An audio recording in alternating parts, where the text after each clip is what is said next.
Prime minister जो मोदी है वो खड़े हुए हैं इजिप्ट के बादशाह किंग अब्दुल्ला टू के साथ, और उसके पीछे आप देखें तो हमारे वजीर आजम, and that would have been a good moment कि अगर कोई तस्वीर आ जाती मोदी साहब की और काकड़ साहब की शेक हैंड की, बट ऐसा कोई वो नहीं आया। 73 ईयर्स ओल्ड के जो हमारे मोदी साहब हैं बाबा जी, इनसे सीखें how to be more active, how to be more aggressive.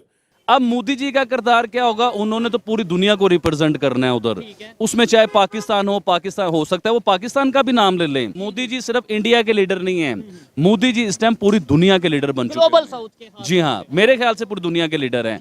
देखिए हमारे जो प्राइम मिनिस्टर हैं, अब वो उस मीटिंग में बैठेंगे, उनके पास करने को क्या है? क्या रह गया हुआ उनके पास बात करने को? शोएब भाई कभी सोचे इस चीज को? यूएई ने क्या किया है कि यूएई ने एक स्पेशल नरेंद्र मोदी को प्रोटोकॉल दिया है। एक तस्वीर तो बड़ी अजीब किस्म की है जिसमें मैं I can see and I can comment on that, और वो जो तस्वीर थी that was where prime minister जो मोदी है वो खड़े हुए हैं इजिप्ट के बादशाह किंग अब्दुल्ला टू के साथ, और उसके पीछे आप देखें तो हमारे वजीर आजम, हमारे वजीर खारजा, and that would have been a good moment कि अगर कोई तस्वीर आ जाती मोदी साहब की और काकड़ साहब की शेक हैंड की, वो मोढ़ा ही मार लेंगे एक दूसरे को, बट ऐसा कोई वो नहीं आया। और साथ ही उन्होंने कह दिया जी कि हम प्रपोज करते हैं कि COP 33 जो है वो इंडिया में कराई जाए। अब ये COP 28 है ना, ये आप देखिएगा जो COP 33 है ये इस तरह इंडिया में होगी कि मुझे लगता है कि प्राइम मिनिस्टर मोदी के दिमाग में ये होगा कि क्योंकि एक तो हम उस वक्त तक जो कार्बन एमिशंस के हवाले से कोई ना कोई माइलस्टोन अचीव कर लेंगे और कहेंगे जी हम जो है वो हमने ये किया, प्लस क्योंकि अगले साल ये जो इलेक्शन हो रहे हैं इंडिया में तो वो जब ख़त्म होंगे तो उनसे पहले एक ये ग्लोबल समिट अगर let's say prime minister Modi 2024 में बन जाते हैं, ठीक है जी, तो 2000 अगर आप कैलकुलेट करें इसको तो 2029 तक ये रहते हैं, ठीक है। और अभी COP 28 यहाँ पे हो रही है, सो COP 29, COP 30, COP 31, 32, 33 सेम उस वक्त जो प्राइम मिनिस्टर मोदी का आखिरी साल होगा अगर वो इलेक्शन जीतता है अगला। एक वीडियो में तो मैं देख रहा हूँ कि हमारा प्राइम मिनिस्टर जो है वो बात कर रहा है उसके साथ ऋषि सोनक के साथ, ऋषि सोनक तो ध्यान ही को नहीं है इधर, ठीक है, वो कभी इधर देखता है वो कभी उधर देखता है, तो बड़ी वो दुख होता है वो कि एक बड़ी मुश्किल सी चीज़ नज़र आती है कि यार हमारा वज़ीर आज़म नोकी इन्होंने समझे अब, ठीक है। वो मिल रहे हैं दुनिया के मुख्तलिफ लीडरशिप से लेकिन उतना एक्टिव नहीं है जितना होना चाहिए। ऋषि सोनक साहब से आप देखें वो जिस तरह मिल रहे हैं, ऋषि सोनक और हमारा को बंदा जो है वो वीडियो बना रहा है दूर से किसी बंदे की नज़र आ गई है कि वज़ीर आज़म जो है मुलाकात कर रहा है, लेकिन वो ध्यान ही नहीं दे रहा, वो बिल्कुल ध्यान नहीं दे रहा। मैं आप जाएं हमारे PM की उसकी ऑफिस की वेबसाइट पे, ट्विटर पे, तो आपको पता चलेगा, and try to learn. 73 years old के जो हमारे मोदी साहब हैं बाबा जी, इनसे सीखें how to be more active, how to be more aggressive in terms of presenting the image of the country. ये बड़ा इंपॉर्टेंट चीज़ है। आई पर्सनली बिलीव दैट उनके अंदर बड़ी एनर्जी है and he is doing it for his country. वो अपने मुल्क के लिए कर रहा है ना सारा कुछ यार, ये ठीक है, वो इसलिए कर रहा है बिकॉज ही अंडरस्टैंड कि मेरे मुल्क की इज्जत होगी, मेरी इज्जत बढ़ेगी। So I think that should be the spirit.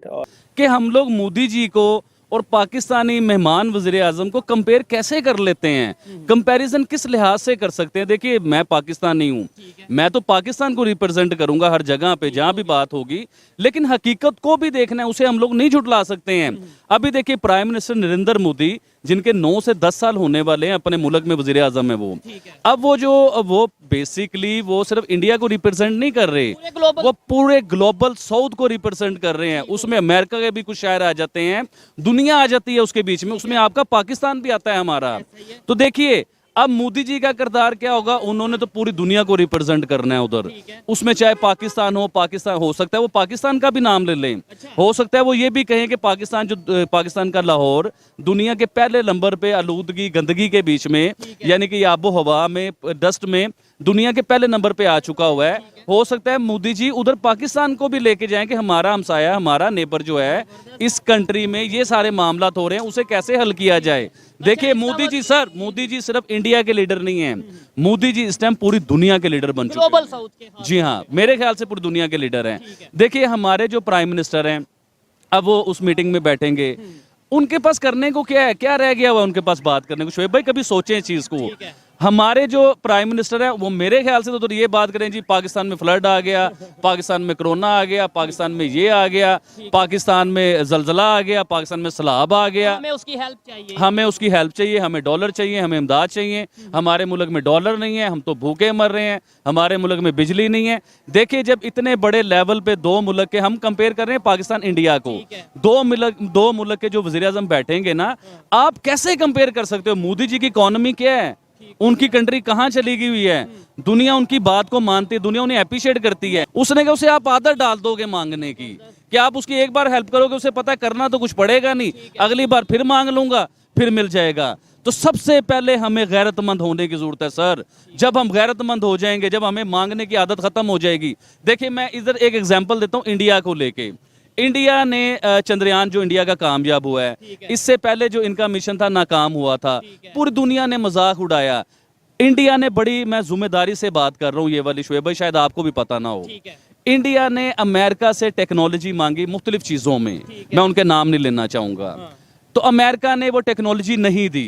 America ने इवन के ये कहा कि इंडिया को अगर हम ये टेक्नोलॉजी देंगे तो ये मिसाइल बनाएंगे, ये बम बनाएंगे, दुनिया के लिए खतरा होगा। इंडिया के प्राइम मिनिस्टर ने उस टाइम ऐलान किया, सर ये ऑन द रिकॉर्ड बातें ही मैं अपने पास से नहीं कर रहा हूँ, इंडिया के प्राइम मिनिस्टर ने उस टाइम ऐलान किया कि ठीक है हम 10 साल 20 साल 25 साल 50 साल पीछे चले जाएं, लेकिन हम टेक्नोलॉजी अपनी बनाएंगे। आज इंडिया ने वो टेक्नोलॉजी बनाई है कि पूरी दुनिया उसे मानती है, दुनिया इंडिया से टेक्नोलॉजी मांग रही है इस टाइम। COP28 समिट इस बार यूएई में हुई और इस दौरान दुनिया भर के लीडर आए और जो मेन लीडर जिन पर फोकस था वो थे नरेंद्र मोदी।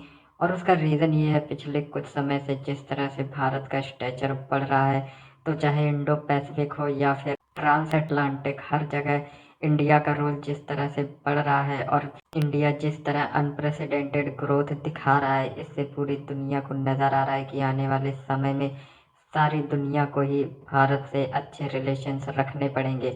और ये दिखता है जब इंडिया किसी भी समिट में पार्टिसिपेशन करता है तो इंडिया को उस लेवल की रिस्पेक्ट मिलती है जो आज से पहले इतनी कॉमन नहीं थी। इस COP28 मीटिंग में पाकिस्तान के केयर टेकर प्राइम मिनिस्टर हैं, वो भी गए और लेकिन उनसे इतना ज़्यादा कोऑपरेशन नहीं किया दूसरे लीडर्स ने। और इसका रीज़न ये है क्योंकि ये डेमोक्रेटिक इलेक्टेड नहीं बल्कि सेलेक्टेड प्राइम मिनिस्टर है।